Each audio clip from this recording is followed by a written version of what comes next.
பெரிய Michelin star restaurant ஒரு டப்பா குடிசைக்கு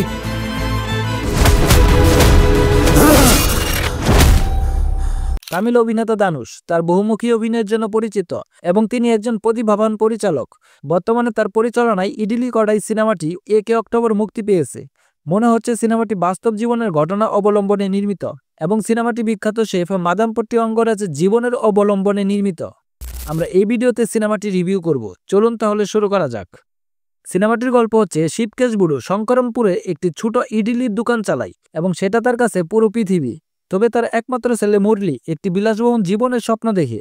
হোটেল পরিচালনার পড়াশোনা শেষ করার পর মুরলি ব্যাংককে বিষ্ণুবর্ধনের নেতৃত্বে এএফসি খাদ্য কোম্পানির অংশীদার হন। মুরলির আন্তরিকতা এবং কঠোর পরিশ্রমে মুগ্ধ হয়ে বিষ্ণুবর্ধন তার মেয়ে মীরাকে মুরলির সাথে বিয়ে দেওয়ার সিদ্ধান্ত নেন। কিন্তু একটি অপ্রত্যাশিত ঘটনার কারণে মুরলি আবার গ্রামে ফিরে আসে। গল্পের কাহিনী হচ্ছে মুরলি কিভাবে তার বাবার স্বপ্ন পূরণ করে সেটা নিয়েই। ইডলি কড়াইয়ের একটি সাধারণ গল্প আছে, তবে কিছু আবেগঘন মুহূর্ত খুব ভালোভাবে পরিচালনা করা হয়েছে। এই গ্রামীণ বিনোদনমূলক ড্রামাতে দানুশ তার স্বাভাবিক সেরাটা দিয়েছেন এবং স্বাভাবিক অভিনয় করেছেন। আবেগঘন দৃশ্যে তার অভিনয় দর্শকদের মন ছুঁয়ে যাবে। দানুশের প্রেমিকা চরিত্রে নিত্য মেনন খুব ভালো অভিনয় করেছে এবং এই জুটি আবারও একটি সুন্দর রসায়ন ভাগ করে নিয়েছেন। অর্জুন বিজয় এবং শামু থিরকানি প্রতিপক্ষের চরিত্রে ভালো অভিনয় করেছেন। অহংকারী ধনী চরিত্রে অরুণ বিজয় মুগ্ধ করলেও গ্রামের দানুশের শত্রু চরিত্রে শামু থিরকানি গল্পটিকে যথেষ্ট সাপোর্ট দিয়ে গেছেন। অন্যদিকে রাজকিরণ দানুশের বাবার চরিত্রে গল্পে আবেগগত গভীরতা এনে দেয়। শালিনী পান্ডে এবং সত্যরাজ তাদের ভূমিকায় ভালোভাবে অভিনয় করেছেন এবং ক্লাইম্যাক্সে তারা চমক দেখিয়েছে।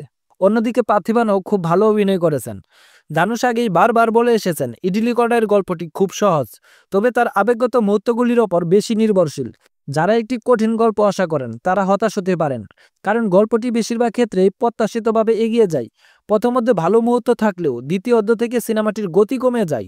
ধনী গরিবের দ্বন্দ্ব বহু পুরনো এবং বাবা মায়ের ভালোবাসা ভুলে না যাওয়ার যে কাহিনী তুলে ধরা হয়েছে তা আমাদের কাছে আগের ছবিগুলোর কথা মনে করিয়ে দিয়েছে।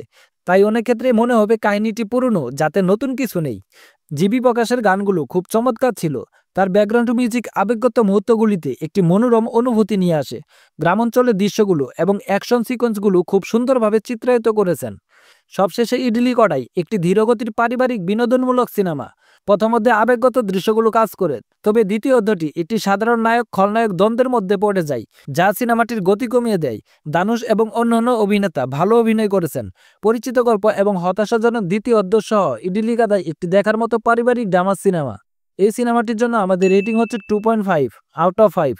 ভালো থাকবেন সবাই, দেখা হবে পরবর্তী কোনো ভিডিওতে।